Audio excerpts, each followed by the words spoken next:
ఏ మతస్థులైనా, ఏ కులస్థులైనా, ఏ రాష్ట్రం వాళ్ళైనా, ఏ భాష మాట్లాడే వాళ్ళైనా దేశ పౌరులైతే చాలు.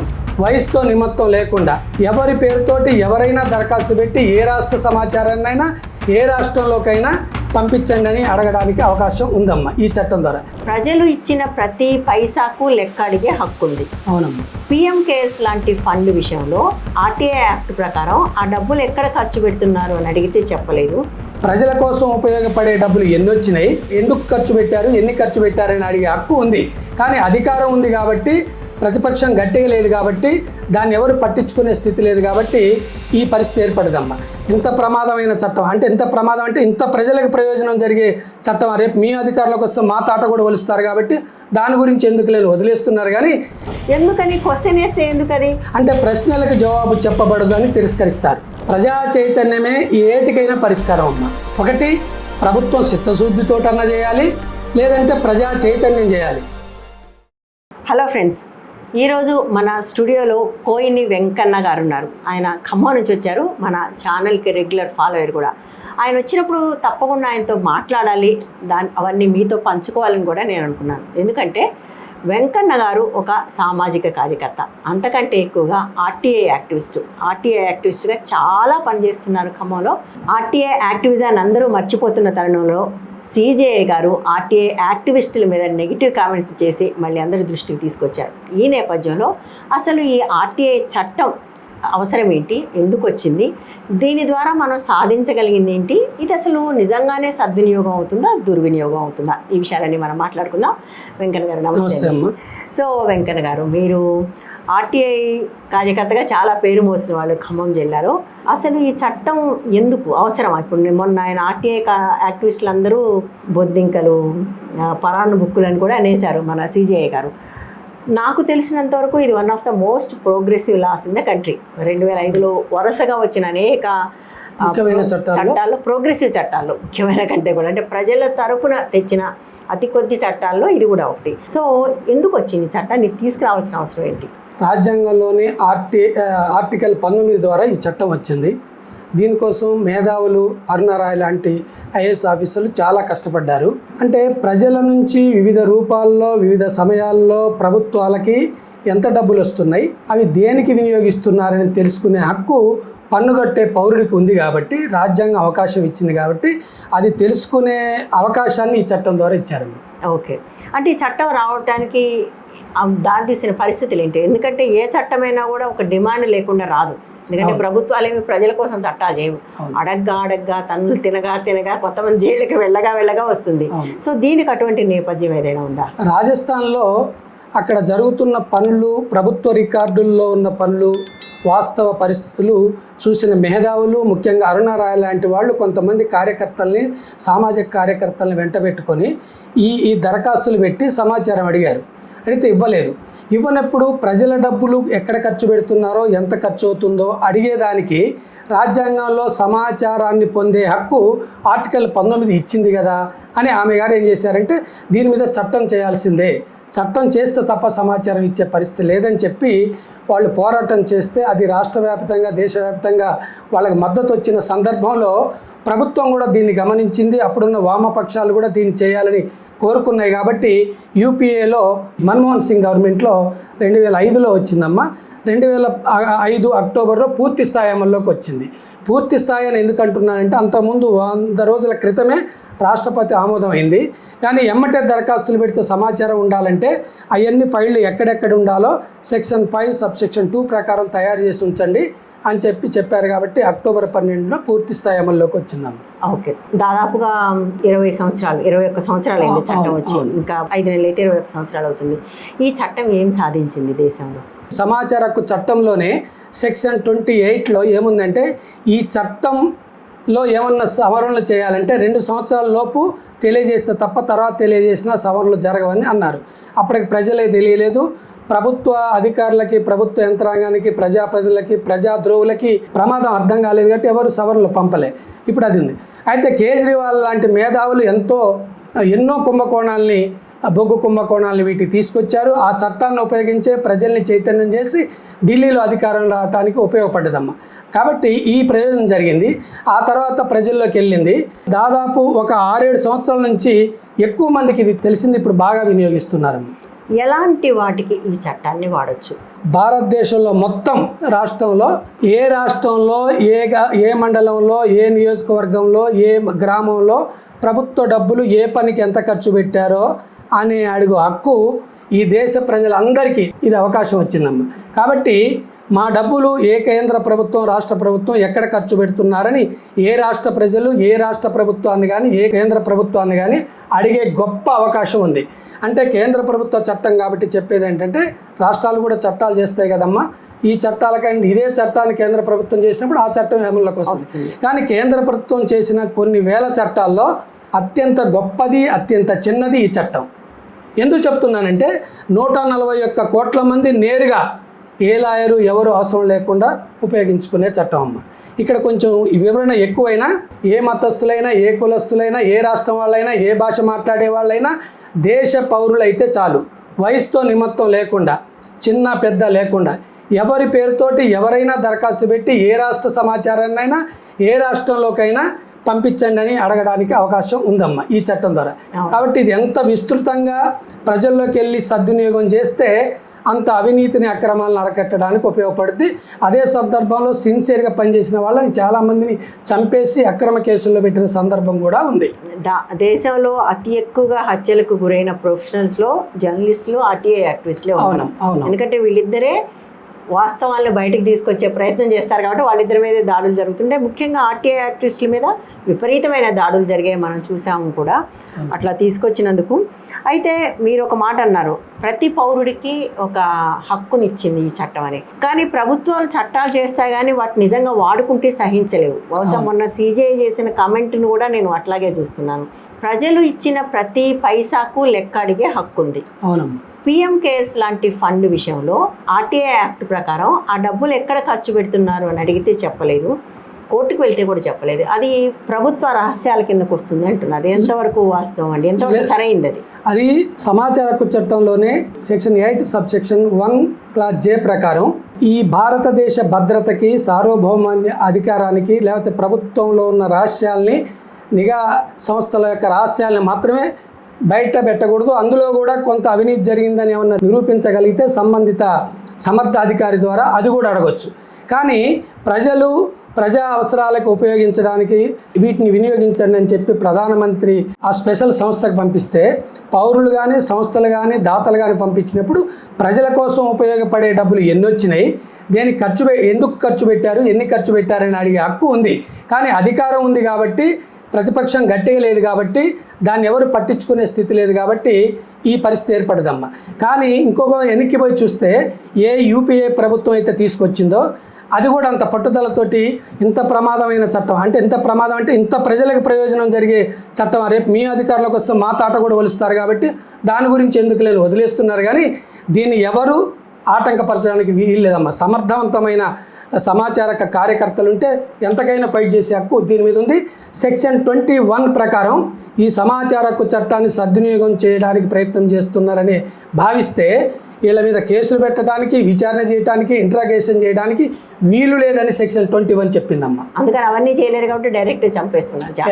అంటే అక్కడ ఏం చేస్తారంటే, ఇప్పుడు ఉదాహరణకి నా మీద ఉంది, సమాచార హక్కు చట్టాన్ని ఉపయోగించి మాజీ మంత్రి పువ్వాడ అజయ్ కుమార్ 24 బిల్డింగుల్లో 11,896 ఓట్లని రద్దు చేయించాను, 1000 కోట్ల అవినీతి బయటికి తీసినందుకు ఆర్టీఐ యాక్టివిస్ట్ అని కేసు పెట్టలే, రేప్ కేసు, పోక్సో కేసు, బుల్లెట్ల కేసు, పలు కేసులు, రౌడీ షీటర్ ఇవి పెట్టారు. అంటే పరోక్షంగా ఇంకో చేస్తారు, చంపేవాళ్లే. కానీ అక్కడ నా కమ్యూనిటీ, నా ప్రభావం ఎక్కువ ఉండటం వల్ల చంపడం కంటే కుదరని చేశారు. చివరికి చంపడానికి ప్రయత్నం చేస్తే అది ఫెయిల్ అయిందమ్మా. Right, okay. సో మీరు ఇప్పుడు ఒక మాట చెప్పారు, నేను నీ అక్రమ ఓట్లని తీసేయించాను అని. అసలు ఈ చట్టంతో ఏం సాధించారు, మీరేం సాధించారు? ఇక్కడ నేనేం చేశానంటే, ఈ సమాచార హక్కు చట్టాన్ని ఇప్పటివరకు సుమారు కరెక్టే చెప్పకపోయినా 18,000 దరఖాస్తులు ఉపయోగించాను. మీరు ఈ రాష్ట్రంలో ఏ డిపార్ట్మెంట్ని కానీ, ఏ మండలాన్ని కానీ కోయిన్ని వెంకన్న దరఖాస్తు మీ ఆఫీస్కి వచ్చిందా అని మీరు ఎక్కడైనా ఈ రాష్ట్రంలో ఏ జిల్లా, ఇందాక ఖమ్మం అన్నారు, ఖమ్మంలో ఉంటాను కాబట్టి ఖమ్మం, కానీ ఏ ఆఫీస్ని అడిగినా చెప్తారు. అయితే వాళ్ళ సమయాన్ని దుర్వినియోగం చేయడానికో నేనేదో కాలక్షేపం కోసం చేయనమ్మా. రిజిస్టర్ పోస్ట్ చేయాలంటే ప్రతి దరఖాస్తుకి 25 రూపాయలు కట్టాలి. ఇప్పుడు పెరిగిన ఛార్జీల ప్రకారం స్పీడ్ పోస్ట్ మాత్రమే చేయాలి. మినిమం దూరాన్ని బట్టి ఫీజు పెంచారు. రాష్ట్రంలో 50 రూపాయల నుంచి 100 రూపాయల వరకు ఒక రిజిస్టర్ పోస్ట్కి అవుతుంది. నాకు నెలకి 5,000 ఖర్చు అవుతాయి. కానీ నేను నా చేతి డబ్బులు పెట్టగలను. నా దగ్గరికి వివిధ సమస్యల మీద వచ్చిన వాళ్ళకి డ్రాఫ్టింగ్ చేసి తెలుగు టైప్ చేస్తాను. వాళ్ళకి ఇచ్చేసి ఈ దరఖాస్తులు పోస్ట్ చేయండి అంటాను. అదే సర్వీస్ ఛార్జ్. ఓకే. ఆ క్రమంలో రోజు మా ఇంటికి పోస్ట్ ఆఫీస్ వస్తారు. రోజు ఏ ఒక్క రోజు రాని రోజు ఉండదు. హైయెస్ట్గా ఈ మధ్య కాలంలో 83 లెటర్లు వచ్చినాయి. కాబట్టి సమాచార హక్కు చట్టాన్ని ఉపయోగించి ప్రజలకి నా దగ్గరికి వచ్చిన వాళ్ళకి నేను లెటర్ రాసి వాళ్ళ అడ్రస్కే సమాచారం పంపించమని సెక్షన్ 6 సబ్సెక్షన్ 2 ప్రకారం మనం ఎందుకు సమాచారం అడుగుతున్నామో చెప్పాల్సిన అవసరం లేదమ్మా. ఓకే. మన అడ్రస్ ఏంటో చెప్పాల్సిన అవసరం లేదు. కాబట్టి దాన్ని ఎవరు బాధితులు ఉన్నారో వాళ్ళు సమాచారం అడిగితే మా మీద దాడి చేస్తారని వాళ్ళు భయపడతారు. నాకు భయం అక్కర్లా. కానీ నా పేరుతో పెట్టి నీ సంతకం పెట్టి ఈ చిరునామా వాళ్ళకి తెలిసిన వాళ్ళు కానీ ఎవరన్నా ఉంటే వాళ్ళ అడ్రస్ పంపించమని పెడతాను వస్తుంది. ఉదాహరణకి బెంగళూరులో మా ఫ్రెండ్ ఉన్నాడు, హైదరాబాద్ అతను. ఆయన గారికి చిత్తూరు జిల్లాలో ఒక దేవాలయంలో పలానా మండలంలో పోయిన గవర్నమెంట్లో ప్రభుత్వం 27 ఎకరాలు ఆక్రమించారు, మేము పెడదామంటే భయపడుతున్నాం అన్నారు. వాళ్ళు ఏ అడ్రస్కి చెప్పాలనో పెట్టమన్నాను. నేనే ఇక్కడి నుంచి దరఖాస్తు చేసి నా ఫ్రెండ్ కాబట్టి నేనే రిజిస్టర్ పోస్ట్ చేశాను. వాళ్ళకి బెంగళూరులో మా ఫ్రెండ్కి సమాచారం ఇవ్వమని సెక్షన్ 6(2) ప్రకారం పెట్టాను. సమాచారం వాళ్ళకి వెళ్ళింది. అంటే అంత అవకాశం ఉందమ్మా. అంటే ఈ మేధావులు ఈ సమాచారం అడిగితే ఇట్లా చేస్తారని కూడా గ్రహించే వీళ్ళు వచ్చేసారు. ఆ అవకాశాన్ని మంచిగా సద్వినియోగం చేస్తే మంచిదమ్మా. ఓకే. అంటే ఒక సమాచారం కోసం అప్లై చేయాలంటే ఒక లే మ్యాన్ అనుకోండి, నాకు తెలియదు ఎట్లా అప్లై చేయాలో. నేను ఎప్పుడు ఒక్క సమాచార హక్కు కింద ఒక్క లెటర్ కూడా రాయలేదు. నేను నిజానికి చాలామంది మా జర్నలిస్టులు వాడుతూ ఉంటారు. నాకు అవసరం రాలేదు, లేకపోతే ఎవరైనా మీలాంటి వాళ్ళని అడిగితే నాకు తెచ్చిపెట్టారు. సో ఎవరైనా అప్లై చేయాలంటే సమాచార హక్కు కింద నాకు ఫలానా సమాచారం కావాలంటే ఎట్లా ప్రాసెస్ ఏంటి? మంచి మాట అడిగారు. సమాచార హక్కు చట్టం ఒకటి ఉంది, దాని పూర్తి తెలియకపోయినా పర్వాలేదు. నేను ఒక దరఖాస్తు పెడితే నాకు సమాచారం పొందే హక్కు నాకుందట, వాళ్ళు ఇవ్వాల్సిన బాధ్యత ఉందట అని తెలిస్తే చాలమ్మ. ఒక గొర్రెల కాపరి ఉన్నాడు, ఆయన పోయి ఒక ఎంఆర్ఓ ఆఫీస్ దగ్గరికి వెళ్ళి మా ఊళ్ళో ముత్యాలమ్మ గుడి దగ్గర నుంచి బడికాడికి రోడ్డు ఎంత పొడుగు వేశారు, ఏ కాంట్రాక్టరు, ఎన్ని డబ్బులు ఖర్చు అయినాయో నాకు కావాలా, మీరు వచ్చి అధికారిని ఆ కాంట్రాక్టర్ని పిలిచి లెక్కలు నాకు చెప్పాలా అని ఎంఆర్ఓ ఎండిఓ ఆఫీసు పోయి రోడ్డు గురించి అడగొచ్చమ్మ. అడిగితే నువ్వు దరఖాస్తు పెట్టవే అంటాడు. నాకు తెలియదండి, మా పిల్లగాడు చెప్పాడు ఏదో సెక్షన్ ఉంటే సెక్షన్ 5 సబ్సెక్షన్ 3 సెక్షన్ 7 సబ్సెక్షన్ 4 ప్రకారం ఆయన వికలాంగుడైనా చదువు రాకపోయినా చదువు వచ్చి నాకు రావటం ఏమైనా వాళ్ళే రాసి పెట్టాలి. ఒకటి. రెండోది దాన్ని నేను ఇక్కడే ఇస్తే నాకు రిసీవ్డ్ కాపీ ఇవ్వమనాలి. రెండోది తనిఖీ చేయడానికి సెక్షన్ 2 సబ్సెక్షన్ J క్లాస్ 1 ప్రకారం తనిఖీ చేసుకోవడానికి మీరు అధికారులు ఇక్కడ రండి అంటే వాళ్ళే రావాలా, ఆయన గొర్రెల కాసి ఉంటే పిలవాలా, చూపెట్టాలా, లెక్కలు చెప్పి పోవాలా. అంత గొప్ప చట్టం. చట్టంలో చాలా బాగుంది కానీ వాస్తవంలో జరగదు, మనందరికీ తెలిసిన విషయం. అవును. కాబట్టి వాస్తవంలో మనం వెళ్తే అక్కడ మనం పట్టించుకునే వాళ్ళు కూడా ఉండరు. మీరు గొర్రెల కాపరి గురించి మాట్లాడడం, మనం వెళ్తేనే పట్టించుకోరు. నాకే ఉంది అనుభవం. ఎంఆర్ఓ ఆఫీసులో ఎట్లా ఉంటుందో మనకు తెలియని విషయం కాదు. సో అంటే ఒక ప్రాసెస్ ప్రకారం మీరు అన్నారు ఉత్తరాలు రాస్తారని, దానికి ఏదైనా పద్ధతి ఉంటుందా రాయటానికి? పద్ధతి అంటూ ఏం లేదమ్మా. ఏ చట్టంలో కూడా ఈ పద్ధతి ప్రకారం దరఖాస్తు పెట్టాలనే ఒక ప్రొఫార్మ ఏం లేదు. కానీ ఇది కూడా ప్రతి చట్టం కనుక బిజినెస్కి ఉపయోగపడ్డట్టుగా దురుపయోగపడ్డట్టుగా కొంతమంది మోడల్ తయారు చేసి ఇస్తే దాన్ని 5 రూపాయలు 10 రూపాయలు పెట్టి కొనుక్కుంటారు. ఏం లేదు. ఏ ఆఫీస్కి రాసినా పబ్లిక్ ఇన్ఫర్మేషన్ ఆఫీసర్ అనే పదం ఖచ్చితంగా ఉండాలి. లేదా ఇప్పుడు మనం ఒక ఎంఆర్ఓ ఆఫీస్కి రాసామనుకోండి, to the public information officer ఫలానా తహసీల్దార్ కార్యాలయం పలానా మండలం పలానా జిల్లా వారికి అంతే. పైన సమాచారం కొరకు దరఖాస్తు ఒకవేళ సెక్షన్ తెలిస్తే సెక్షన్ 6(1) ప్రకారం అని రాస్తే సరిపోతుంది. ఏంటి సెక్షన్ 6(1) ప్రకారం అంటే నేను ఈ సెక్షన్ ప్రకారం దరఖాస్తు పెట్టుకునే హక్కు నాకుంది. ఆ సెక్షన్ లో ఏముంది? అదే ఉంది, దరఖాస్తు పెట్టుకునే హక్కు ఉంది అని చెప్తుంది. రైట్. ఓకే. అయితే ఆ దరఖాస్తు పెట్టుకొని కింద విషయం దిగువ కోరిన సమాచారం ఇవ్వగలరు. మీరు ఏం అడగదలుచుకున్నారు, అది 1 ఇది 2 ఇది అని అట్లా వీలైనంత వరకు ఎన్ని ప్రశ్నలు అడగాలి, ప్రశ్న అనేది రాకూడదమ్మా. మీ ఆఫీసులో ఇందుకు సంబంధించిన పత్రాలు ఉంటే ఉన్నవి ఇవ్వగలరు అని రాయాలి. కానీ క్వశ్చన్ మార్క్ చేస్తే వీళ్ళు చాలామంది ఏంటంటే దీన్ని ఎట్లా తిరస్కరించాలనే ఆలోచనతో ఉన్నారు. కాబట్టి ఇక్కడ తెలివి ఉపయోగించాల్సింది ఏంటంటే నెంబర్ 1 ఈ సమాచారం మాకు ఇవ్వగలరు, ఈ సమాచారం మాకు ఇవ్వగలరు అని మాత్రమే పెట్టాలి. అంటే ఇప్పుడు ఉదాహరణకు మీ దగ్గర కాంట్రాక్ట్ పద్ధతిలో ఎంతమంది పని చేస్తున్నారో ఆ సమాచారం ఇవ్వగలరు అనాలి. ఎంతమంది పని చేస్తున్నారు అని క్వశ్చన్ మార్క్ ఎండ్ చేయాలి. ఎంతమంది అనేసరికి క్వశ్చన్ వస్తుంది. కాబట్టి మీ దగ్గర పలాని పథకంలో పనిచేసిన వారి సంఖ్య ఇవ్వగలరు. Wow, okay. ఎందుకని క్వశ్చన్ వేస్తే ఎందుకని అంటే ప్రశ్నలకు జవాబు చెప్పబడదు అని తిరస్కరిస్తారు. మీరు మమ్మల్ని ఇంట్రాగేషన్ చేస్తున్నారా, మా ఆఫీస్లో ఉన్న సమాచారం అడుగుతున్నారా అని వాళ్ళు వంక పెట్టడానికి అవగాహన లేకుండా అడిగారు ఇద్దాం అందు ఎట్లా రిజెక్ట్ చేయాలని చూసే వాళ్ళకి అవకాశం ఇచ్చినట్టు ఇద్దాం. సో కాబట్టి క్వశ్చన్ మార్క్ లేకుండా అడగాలి. బాగుందండి, వెరీ ఇంట్రెస్టింగ్ ఇది. సో మీరు ఇంతకుముందు దుర్వినియోగం గురించి మాట్లాడారు. అఫ్కోర్స్ దేశంలో దుర్వినియోగం కానీ చట్టమే లేదు, అన్ని చట్టాలు దుర్వినియోగం అవుతున్నాయి. కానీ ప్రజలకు ఉపయోగపడే చట్టాలు దుర్వినియోగం అయినప్పుడు సిజేఐ దగ్గర నుంచి ప్రధానమంత్రి దాకా అందరికీ కోపం వస్తుంది. అయినప్పటికీ కూడా ఈ చట్టం కొంత దుర్వినియోగం అవుతున్నమాట వాస్తవం. సో ఎటువంటి దుర్వినియోగం జరుగుతుంది? అయితే ఈ చట్టంలో దుర్వినియోగం అంటే ఏ చట్టాన్నైనా కూడా వాళ్ళకు అనుకూలంగా మలుచుకునే వాళ్ళు, ప్రజల కోసం పనిచేస్తున్నామని చెప్పేవాళ్ళు రకరకాల వాళ్ళు ఉన్నారు. ఆయా చట్టాలని, ఆయా అధికారాన్ని, ఆయా హోదాల్ని కూడా దురుపయోగం చేసేవాళ్ళు ఉన్నారు. ఉదాహరణకి సుప్రీంకోర్టు జడ్జి ఇంట్లో డబ్బుల కట్టలు దొరికినాయి, ఆయన మీద అవిశ్వాస తీర్మానం పెడితే ఆయన ఇంటికి పోయాడు. ఇప్పుడు ఈ సిజేఐ సూర్యకాంత్ గారు మాట్లాడింది నాకు దృష్టిలో తప్పు, చట్ట విరుద్ధంగా మాట్లాడాడు, రాజ్యాంగ విరుద్ధంగా మాట్లాడాడు. కాబట్టి ఆయన మీద కూడా కేసు వేసే హక్కు సమాచారం హక్కు చట్టం ద్వారా ఉంది. దురుపయోగం అంటే ఈ చట్టాన్ని ఉపయోగించి నా పని నేను చేయించుకోవాలి అని ఉపయోగిస్తారు. ఈ చట్టాన్ని ఉపయోగించి డబ్బులు అడగాలి, వాడు అక్కడ కాంట్రాక్ట్ దగ్గర లంచం తీసుకుని రోడ్డు పోయకుండా డబ్బులు తీసుకున్నాడుగా, నేను ఎందుకు తీసుకున్నాడు అని దురుపయోగం చేస్తున్న వాళ్ళు ఉన్నారు. కానీ నిజాయితీగా పనిచేస్తే, నిజాయితీగా వర్క్ చేస్తే, నిజాయితీగా విధులు నిర్వహిస్తే అసలు నీకు డబ్బులు ఇవ్వాల్సిన అవసరం ఉంది. అంటే నీ దొంగతనం బయటపడుద్ది కాబట్టి వాడికి డబ్బులు ఇచ్చి మేనేజ్ చేసుకుందామని నీకుంది. కానీ అసలు డబ్బులు ఇవ్వ, నువ్వేం చేసుకుంటావు చేసుకోవా, నా దగ్గర ఈ సమాచారం ఉంది వేసుకో కోర్టులో అని అనగలగాలి కదా. నిజాయితీ లేదు, అవినీతి చేశారు, అక్రమాలు చేశారు కాబట్టి నేను వాటిలో వాటు పొందటానికి ఉపయోగించుకుంటున్నాడు. కాబట్టి నువ్వు దొంగతనం కాబట్టి నేను ఉపయోగించుకుంటున్నాడు తప్ప దురుపయోగం అనడానికి లేదు. ప్రధానంగా అక్కడ కరప్షన్ ఎక్కడైతే ఉందో అక్కడ ఎవరికైనా దాన్ని దురుపయోగం చేసుకునే అవకాశం ఉంటుంది. అంతే. ఎందుకంటే అక్కడ కరప్షన్ జరిగిందని తెలిసినప్పుడు మీరు అన్నట్టుగా ఫలానా రోడ్డు వెయ్యని రోడ్డుకి పొయ్యని కట్టకి మనకి తెలుసు కదండి, చాలా ఐటీడీఏ ఏరియాలో చేయని పనులకి బిల్లులు అవుతుంటాయి, చేయని ఉద్యోగానికి జీతాలు వస్తుంటాయి. ఉద్యోగం చేయకుండానే ఉద్యోగం చేసిన వాళ్ళు ఉపయోగించు.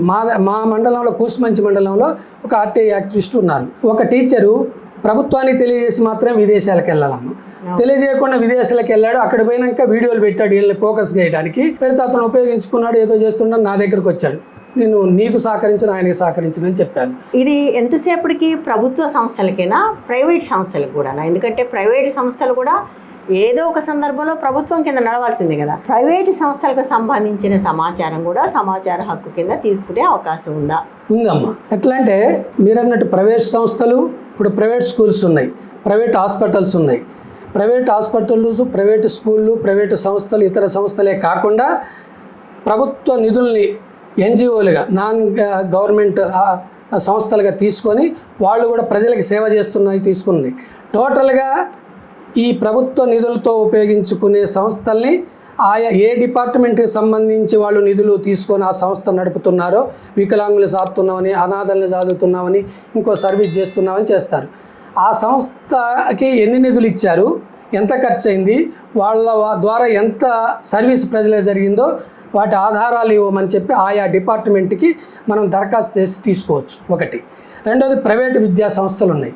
ప్రైవేటు విద్యా సంస్థలు ఉన్నత విద్యా సంస్థ, స్కూల్ ఎడ్యుకేషన్, పాఠశాల విద్య, దేనికి సంబంధించింది మనం అడగదలుచుకున్నామో ఆ డిఈఓకి కానీ ఆ ప్రిన్సిపల్ సెక్రటరీకి కానీ మనం దరఖాస్తు చేసి పలాని ప్రైవేట్ స్కూల్కి సంబంధించి అందులో ఉన్న విద్యార్థుల సంఖ్య, ఎంతమంది విద్యార్థులు ఉన్నారు కాదు, విద్యార్థుల సంఖ్య, బోధనేతర సిబ్బంది సంఖ్య, వాళ్ళకి ఇస్తున్న వేతనాల వివరాలు ఇవ్వగలరని కోరుతున్నాము, సెక్షన్ 6(3) ద్వారా తెప్పించి ఇవ్వగలరు అని అడగవచ్చు. ఆ సెక్షన్ కూడా పెట్టకపోయినా వాళ్ళు ఆ సెక్షన్ ద్వారా తెప్పించి ఇస్తూ వాళ్ళు చేయాల్సింది ఏంటంటమ్మా, మీరు లెటర్ ఇచ్చింది పలానా వాళ్ళకి సంబంధించింది కాబట్టి తృతీయ పక్షం కాబట్టి సెక్షన్ 11 సబ్సెక్షన్ 1, 2 ప్రకారం వాళ్ళకి నోటీస్ ఇచ్చి మీకు సమాచారం ఇవ్వమని తెప్పించిస్తాము అని మనకు కూడా ముందుగానే వివరణ ఇవ్వాలి. అది చేయాలి. రైట్. సో ఈ సమాచార చట్టం కేంద్ర చట్టం, కానీ అన్ని రాష్ట్రాలు కూడా తప్పనిసరిగా అమలు చేస్తున్నాయి. మనకు అన్ని చోట్ల సమాచార కమిషనర్స్ కూడా వేశారు. ఇది కాన్స్టిట్యూషనల్ ఆర్గనైజేషన్. కానీ చాలా చోట్ల నేను గమనించింది ఏంటంటే ఒక చట్టం, ఇది గొప్ప చట్టం, ప్రజల కోసం తెచ్చిన చట్టం, దీన్ని ఉపయోగించడానికి అవసరమైన ఈ చట్టానికి వేసే కమిషనర్స్ని చాలాసార్లు వాళ్ళకి కావాల్సిన వాళ్ళని వంది మాగదుల్ని వేసుకోవడం కనపడుతుంది. కానీ ఒక సీరియస్గా చట్టం మీద పనిచేసిన వాళ్ళు కానీ అట్లా ఎవరు ఉండట్లేదు. అసలు దీనికి అర్హత ఏంటి? సమాచార కమిషనర్, చాలా మంది కమిషనర్స్ ఉంటారు కదా, అందులో మెంబర్స్ ఉంటారు, ఏంటి అర్హత? ఈ సమాచార హక్కు చట్టంలో సెక్షన్ 12, 13, 14 కేంద్ర సమాచార కమిషనర్ నియమించే అధికారం ఇచ్చిందమ్మా. 15, 16, 17 రాష్ట్ర సమాచార కమిషన్లు నియమించడానికి అధికారం ఇచ్చింది. అది 5 సంవత్సరాల కాల పరిమితి ఇచ్చింది. కానీ ఈ ఒక్క సెక్షన్లనే 2 సంవత్సరాల తర్వాత, ఎందుకని 2 సంవత్సరాల తర్వాత సవరణ జరగడానికి వీల్లేదన్నానే ఈ రాష్ట్ర ప్రభుత్వాలు కేంద్ర ప్రభుత్వాల నిర్ణయంలో ఉన్నాయి. కాబట్టి బీజేపీ ప్రభుత్వం వచ్చిన వెంటనే, అంతకుముందు మోడీ గారి విద్యా అర్హతని ఎవరు అడిగారని ఆయన కోపం వచ్చి దాన్ని 3 సంవత్సరాలకు కుదిరించారు. అంటే దాన్ని కూరలు తీసి కూరలు లేని సింహాన్ని చేశారు. అయితే ఇది నియామకాల్లో అర్హతలు ఏంటంటే విశాలమైన పరిజ్ఞానం ఉండాలి, చట్టం తెలియాలి, ఏదైనా సామాజిక కార్యకర్త ఉండాలి, ఏదైనా మీడియా నిర్వహిస్తూ ఉండాలి, నిర్వహణ చేసే లక్షణం ఉండాలి, సామాజిక బాధ్యత ఉండాలి. ఇటువంటి 10 అంశాలతోటి వీళ్ళు అర్హులుగా తీసుకోవచ్చు. రాష్ట్ర ప్రభుత్వానికి సంబంధించి సెక్షన్ 15 సబ్సెక్షన్ క్లాజ్ 1, 2 ప్రకారం ఇది ముఖ్యమంత్రి, తన సంబంధిత మంత్రి, ప్రతిపక్ష నేత కలిసి ముగ్గురు నిర్ణయించి ఎవరినైనా పెట్టొచ్చు అనేది ఉందమ్మా. ఇంతకుముందు చీఫ్ కమిషనర్ని, లేదు కేంద్రంలో చీఫ్ కమిషనర్ని ఐఏఎస్, ఐపీఎస్, ఐఎఫ్ఎస్ ఉన్న వాళ్ళని నియమించేవాళ్ళు. ఈ మధ్య కాలంలో ఇప్పుడు మన దగ్గర నియమించిన జి చంద్రశేఖర్ రెడ్డి గారిని ఐఎఫ్ఎస్ని తీసుకొచ్చి పెట్టారు. కానీ ఆంధ్రప్రదేశ్ ప్రభుత్వంలో గతంలో భాష అనే వారిని పత్రికా రంగంలో పనిచేశారు. ఈ మధ్య వజ్జా శ్రీనివాసరావు గారిని కూడా ఆయన ఐఎఫ్ఎస్ కాదు, ఐఏఎస్ కాదు, ఒక రైతు అడ్వకేట్, వాళ్ళిద్దరు నియమించారు. కాబట్టి ప్రభుత్వం ఎవరిని నియమించదలుచుకుంటే వాళ్ళని నియమించి వీళ్ళకి అర్హత ఉందని చెప్పడానికి ఉంది. కాబట్టి దీనివల్ల దురుపయోగం ఏం జరుగుతుందంటే, మొన్నటి వరకు ఏదే విధుల్లో ఉండి రాజకీయ కార్యకలాపాల్లో ఉండి ఆల్రెడీ ఒక విధుల్లో ఉండి గౌరవనీయమైన పోస్టుల్లో ఉన్న వాళ్ళని తీసుకొచ్చి దీనికి పెట్టాల్సిన అవసరం లేదమ్మా. సామాజిక బాధ్యత ఉందా లేదా, ఇదే చట్టం ఏం చెప్తుందో తీసుకొచ్చి వీళ్ళు సమాచార హక్కు చట్టాన్ని సమర్థవంతంగా నిర్వహించి ప్రజలకు ప్రయోజనం చేస్తారా లేదా అని చూసి పెట్టచ్చు. కానీ అట్లా పెట్టట్లే. ఇంకొక మాట ఏమంటే, మీరు అడగకపోయినా చెప్పేది ఏంటంటే, కేంద్ర ప్రభుత్వంలో కానీ ఏ రాష్ట్రంలో కానీ ఒక చీఫ్ కమిషనర్ 10 మంది కమిషనర్లని మించకుండా, మెంబర్లు అనలేము, కమిషనర్లని మించకుండా నియమించుకునే అధికారం ఇచ్చారు. కానీ అది దురదృష్టం ఏంటంటే, గత గవర్నమెంట్ కానీ ఈ గవర్నమెంట్ కానీ 5గురు మించి కమిషనర్ నియమించలే. వీళ్ళు కూడా అంతే నియమించారు. ఇది అడుగుదామంటే మీరు కూడా అంతే నియమించారు కదా అంటారు. ఇది మొక్కుబడిగా మాత్రమే చేస్తున్నారమ్మ. ఇంకోటి ఏంటంటే, సమాచార కమిషనర్లు ఈ గవర్నమెంట్ వచ్చిన తర్వాత సంవత్సరంన్నర తర్వాత నియమించారు. అది నేను కోర్టులో రిట్టేస్తే 9947/2025 రిట్టేస్తే నియమించారు. అంతకుముందు సంవత్సరంన్నర నుంచి ఖాళీగా ఉంది. అంటే ఇంతకాలంలోనే నియమించాలని లేకపోవడం అనేది సమాచార హక్కు చట్టంలో లోపం. ఏదో పేరుకు మారే నియమిస్తున్నారు. ఇంకొక మాట ఏమంటే, ఏ ముఖ్యమంత్రికి లేనంత అవగాహన సీఎం రేవంత్ రెడ్డి గారికి దీని పట్ల ఉందమ్మా. ఎందుకంటే ఆయన ప్రతిపక్ష నేతగా ఉన్నప్పుడు దీన్ని బాగా ఉపయోగించాడు. ఈ సెక్రటేరియట్లోకి ఓపెన్ అయిన తర్వాత రానియకపోతే నేను ఆర్టీఐ దరఖాస్తు పెట్టడానికి పోతున్నాను, నన్ను రానియరా అని అడిగాడు.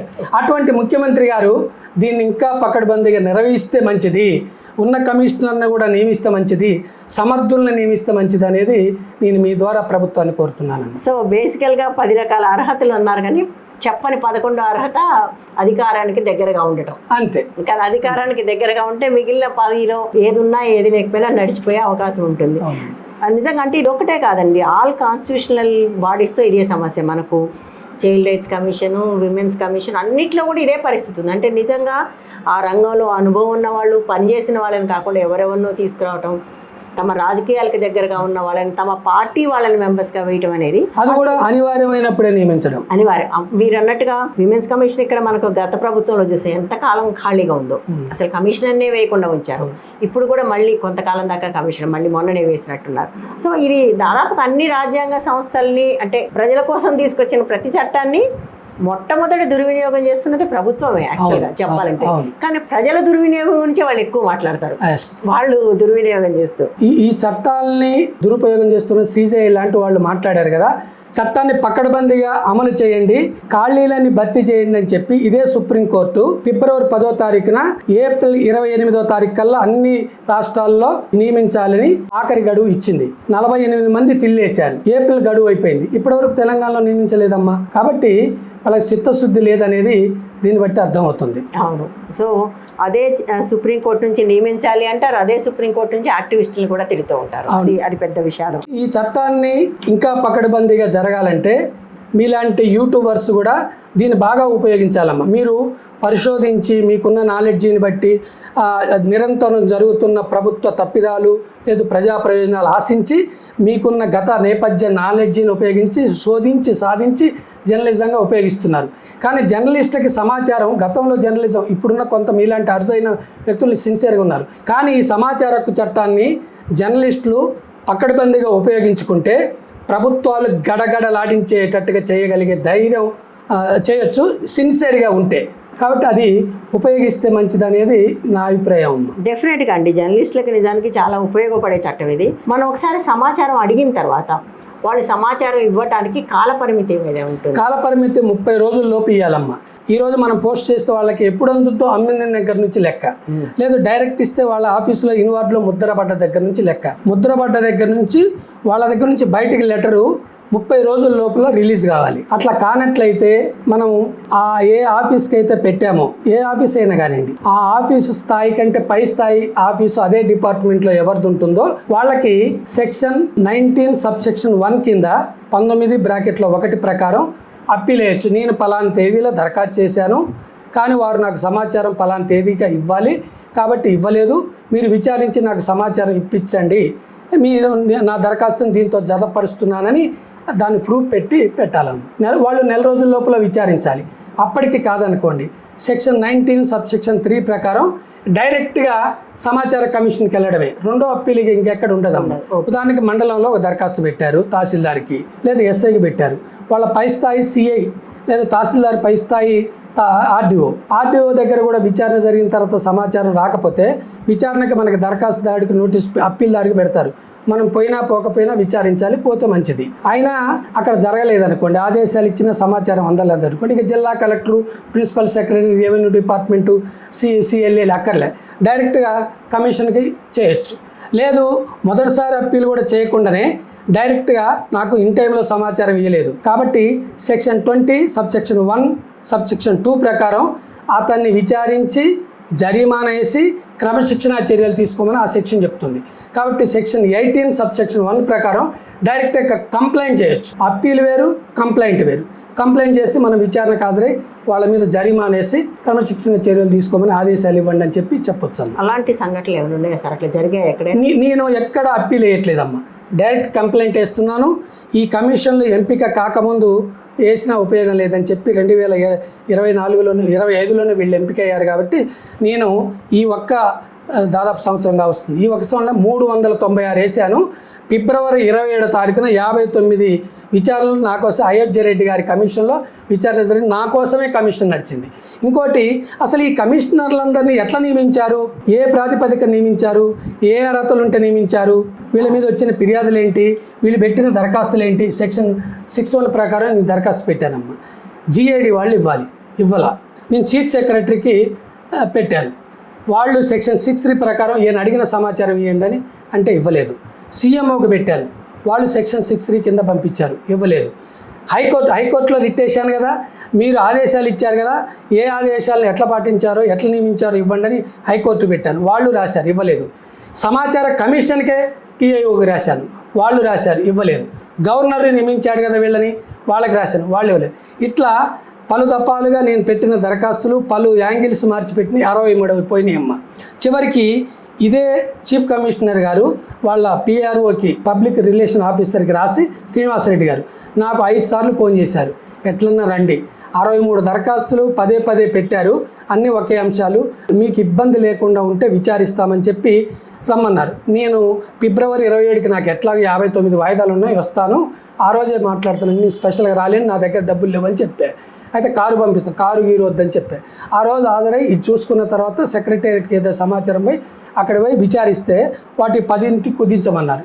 నేను ఎందుకు చేస్తానంటే అధికారుల విచారణ సమయం వృధా చేయొద్దు అని వాళ్ళతో మాట్లాడి 13 కుదించి వారం రోజుల్లో విచారణ చేయమని చెప్పి ఈ రోజు వరకు ఆ 13ని కూడా విచారించలేదమ్మా. ఏమనాలి? ఏం చేయగలం మరి? ఇప్పుడు మీరే అన్నారు చట్ట ప్రకారం ఉన్న ప్రతిదీ వాడారు మీరు, కానీ వాళ్ళు దాన్ని ఆనర్ చేయట్లేదు.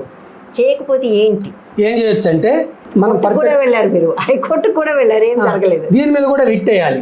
రిట్ వేసినా కాలేదనుకోండి ప్రజల్ని చైతన్యం చేయాలి, వేరే మార్గం లేదు. ప్రజా చైతన్యమే ఏటికైనా పరిష్కారం అమ్మ. ఒకటి ప్రభుత్వం చిత్తశుద్ధితోటన్నా చేయాలి, లేదంటే ప్రజా చైతన్యం చేయాలి.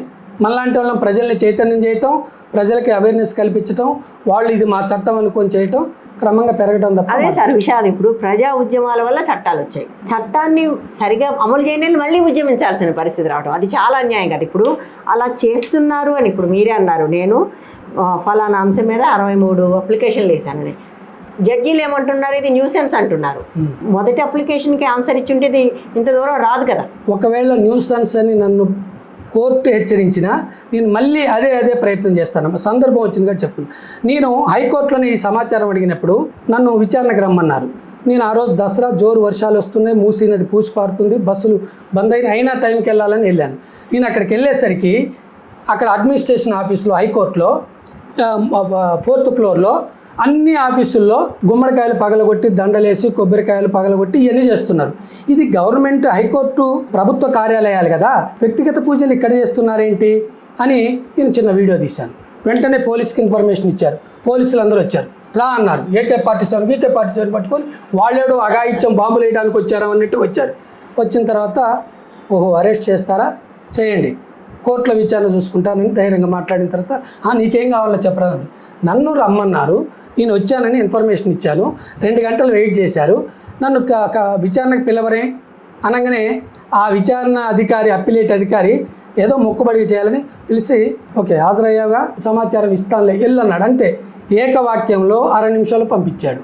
ఏం చేయాలి వీళ్ళని అని చెప్పి ఇంటికి వెళ్ళంగానే సమాచార హక్కు చట్టం కింద దరఖాస్తు పెట్టా. ఈ మీ కార్యాలయాల్లో హిందూ ధర్మం ప్రకారం మీకు నచ్చింది చేసుకోవచ్చు, స్వేచ్ఛ ఉంది మీకు. అంటే వర్కింగ్ డేస్లో వర్కింగ్ చేయాల్సింది చేయకుండా విధులు పక్కకు పెట్టి మీ వ్యక్తిగత పూజా కార్యక్రమాలు చేస్తున్నారు కదా. హిందువుల ప్రార్థనలకి, ముస్లింల నమాజులకి, క్రైస్తవుల ప్రార్థనలకి ఈ అవకాశాలు ఇచ్చేది ఏ సెక్షన్లో ఎక్కడుందో, మీకు ఏ అనుమతులు తీసుకొని చేశారో నాకు సమాచారం ఇవ్వండి అని రాశాను. ఇయ్యలే. ఇదే సమాచార కమిషన్లో వేశాను. వాళ్ళని పిలిస్తే సమాచారం ఇవ్వలేదని ఇది అడిగాను అన్నారు. ఇవ్వండి అన్నారు. ఆదేశాలు వచ్చినాయి కానీ సమాచారం ఇవ్వాలి. ఏం చేయాలి? హైకోర్టులో రిట్ వేయాలి. హైకోర్టులో రిట్ వేయాలని లాయర్కి ₹1,00,000 ఇవ్వాలి. కానీ డబ్బులు లేవు కాబట్టి నేను వేయలేదు. ఎగ్జాక్ట్లీ సార్, అదే చెప్తున్నాను. మనము చాలా గొప్ప చట్టం అనుకుంటున్నాం. నిజానికి ఎంత గొప్ప చట్టం అయినా కూడా జర్నలిజం లాగానే RTI కూడా చాలా వరకు కంఠశోష కిందే మారుతుంది. దాన్ని పెద్దగా వాళ్ళు ఆనర్ చేయట్లేదు. ఆనర్ చేయండి మొర్రని కోర్టులు పెడితే కోర్టులు విసుక్కుంటున్నాయి, మీరేంటి బొద్దింకల్లాగా తయారయ్యారు, పరాన్న బుక్కులాగా తయారయ్యారని. బేసికల్గా పరాన్న బుక్కుల మీద చేసే ఫైట్ ఇది, బొద్దింకల మీద చేసే ఫైట్. ఆఫ్ కోర్స్ ఇవాళ ఆ కాక్రోచ్ జనతా పార్టీ వచ్చాక బొద్దింకల మీద గౌరవం పెరిగింది అనుకోండి అందరికీ. అందుకని బొద్దింకల పార్టీ అని చెప్పి కాక్రోచ్ పార్టీ ఏదో పెట్టారు.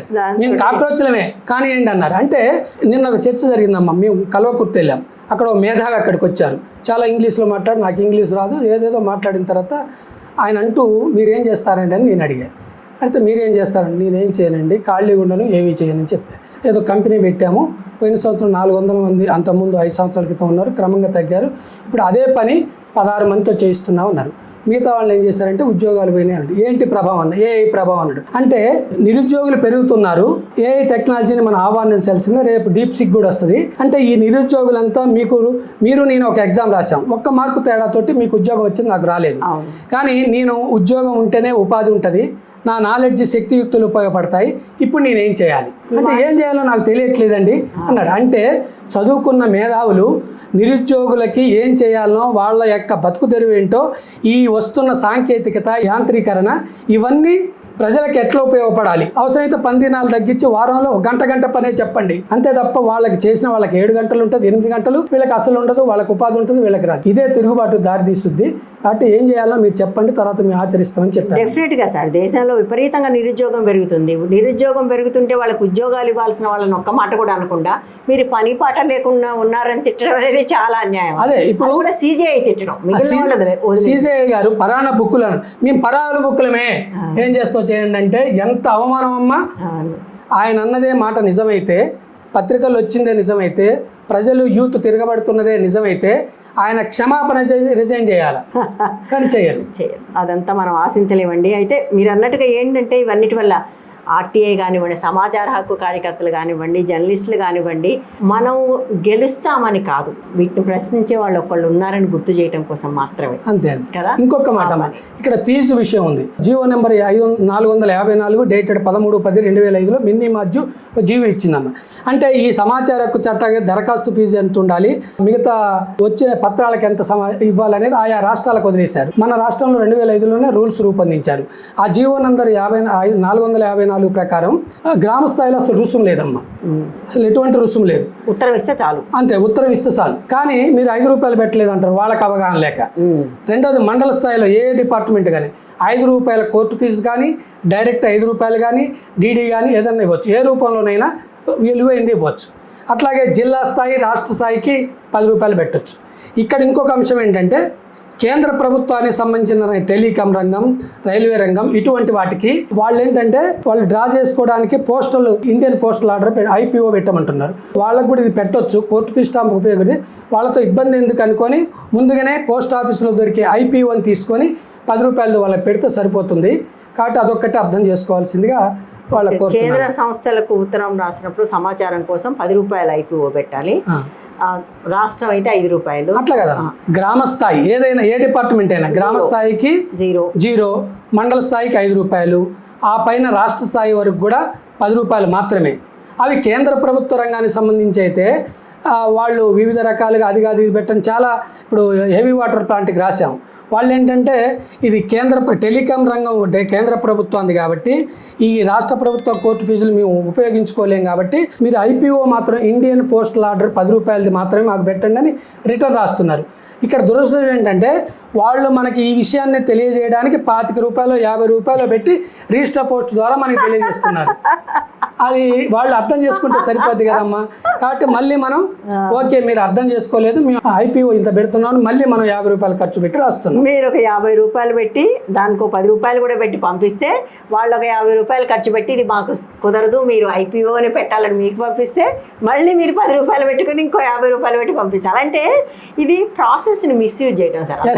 ఇక్కడ ఏంటంటే అమ్మా సెక్షన్ 26 ప్రకారం సమాచార హక్కు చట్టాన్ని ప్రతి సంవత్సరం కొన్ని నిధులు కేటాయించి మారుమూల ప్రజలకు కూడా అర్థమయ్యే పద్ధతిలో ఏ పద్ధతిలో తెలియజేస్తే అర్థమైద్దో ఆ పద్ధతిలో తెలియజేయండి, ప్రత్యేకించి ప్రతి సంవత్సరం ఇచ్చేయాలని చెప్పి సెక్షన్ 26 చెప్పింది. అలాగే సెక్షన్ 24 ప్రకారం ప్రతి సంవత్సరం ఈ ప్రభుత్వానికి ఈ సమాచార కమిషన్ ఎన్ని దరఖాస్తులు వచ్చినాయి, ఎన్ని పరిష్కరించాం, ఎన్ని తిరస్కరించాం, ఎన్ని ప్రజలు ఉపయోగించుకున్నారని ప్రతి సంవత్సరం నవంబర్ కల్లా ప్రభుత్వానికి ఇవ్వాలి. ఆ నవంబర్ నాటికి వివిధ డిపార్ట్మెంట్ల వాళ్ళు కమిషన్కి ఇవ్వాలి 25 ప్రకారం.